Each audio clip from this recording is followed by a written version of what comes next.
Halloween Horror Nights, I'm done. I'm done. I'm tired of these announcements. I'm tired of the leaks. I'm tired of these announcement videos. I'm done. Peace out. I'm just kidding. Of course, we had the Monsters House announcement, which is really unique and some interesting stuff to talk about between the Orlando and the Hollywood one, as well as we had a leak, but not a leak, and then sort of a tease of an announcement about the leak, as well as some of the food offerings popped up, and we have some details about that, which I think I have a few theories about that could lead somewhere interesting. So without further ado, let's talk all about the Universal Monsters yet again for what, 5 fucking years. Oh, I'm so tired of them.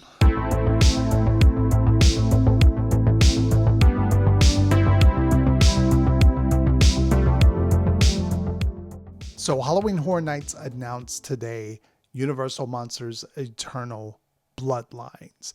And in this house, it is a all-female led cast. So I don't think you're going to see Frankenstein unless you see like a statue or something, or, you know, any other male Universal Monster creatures. This is all female, which is really unique. And bravo and shout out to Universal for sticking with this idea. So in Universal Monsters Eternal Bloodlines, the Bride of Frankenstein, Dracula's daughter, She-Wolf of London, and the undead mummified Egyptian princess, I'm not even gonna try to pronounce that, star in this mega house, which is a ultimate battle between two unexpected alliances of classic female Universal monsters.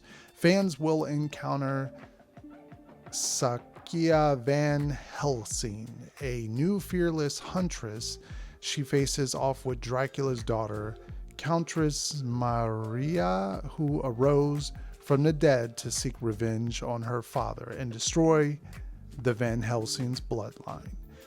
The terrifying adventure will take guests on a journey between the haunted and the hunters in a life and death battle where only one bloodline left to survive.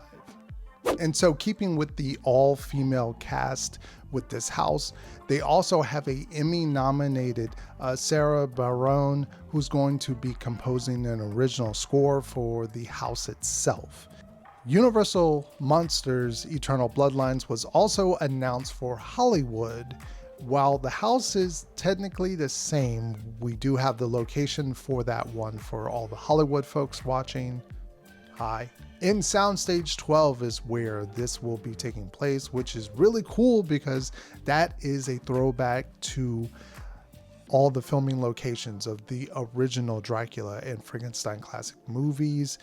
All of take place in Soundstage 12. So it's kind of a neat throwback to be in there with a classic Monsters house.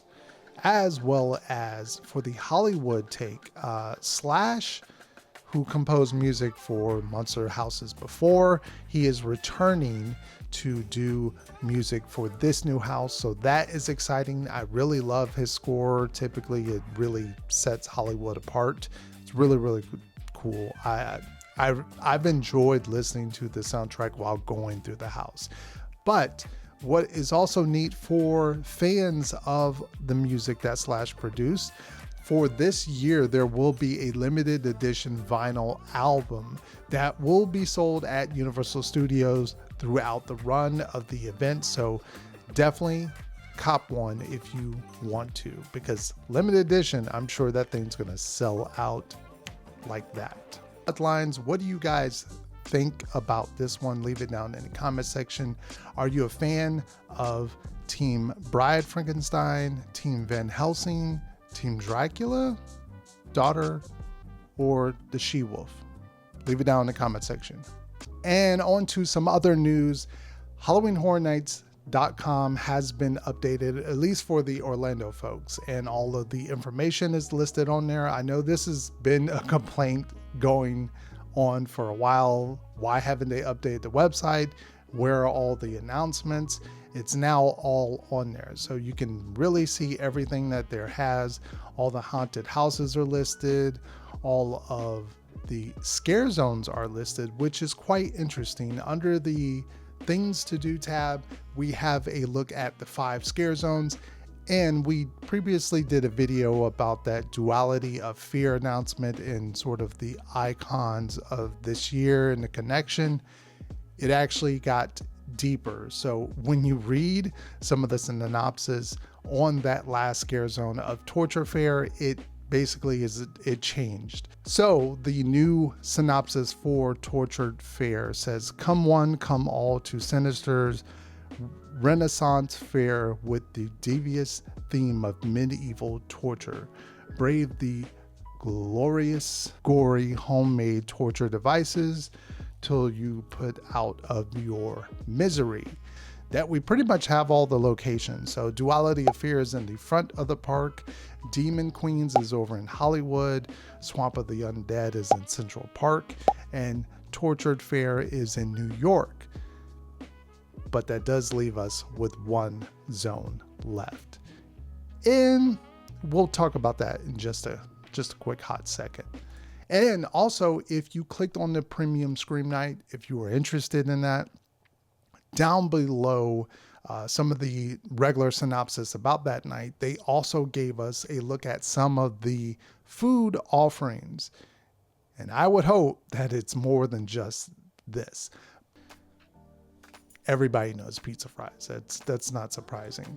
But we also have 2 new items that were added on here. So Heartbeat Tostada, the vegan gluten-free tostada, will get your blood pumping with braised ground beets, hearts of palm, hummus, and vegan goat cheese in a corn tortilla.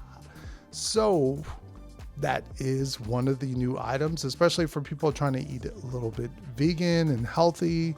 It's good to see them kind of branch out and have some other options. Now, for me, I'm not a sweet tooth.